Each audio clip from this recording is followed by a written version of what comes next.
Ayan mga kamaster, magpaksiw tayo ng galunggong at ang ating gagamitin ay dahon ng labog mga kamaster. Nilagyan na natin ng siling green, may siling pula, sibuyas, bawang, luya mga kamaster at yan yung pangpaksiw natin dito sa ating galunggong mga kamaster. At yung labog kasi isa pang ano nun na nakakawala, patanggal din ng lansa yon yung dahon ng labog mga kamaster. Bukod na sa maasim siya, may ano pa siya na hindi maasim yung hindi matami, hindi malansa yung isda mga kamaster. Ayan, balot na siya sa maraming dahon ng labog mga kamaster. Ayan siya.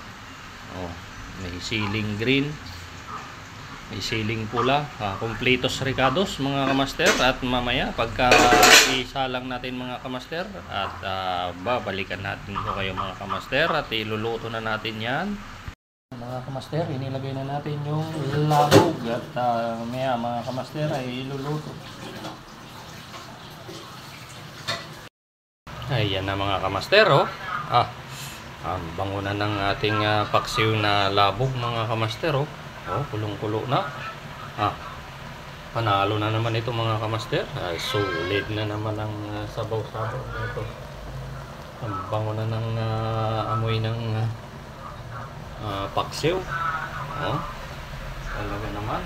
Tikman natin mga kamaster kung panalo nga ba ang ating pinaksiw sa labog.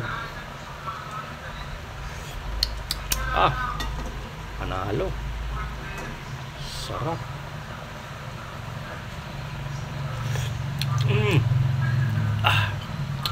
Grabe.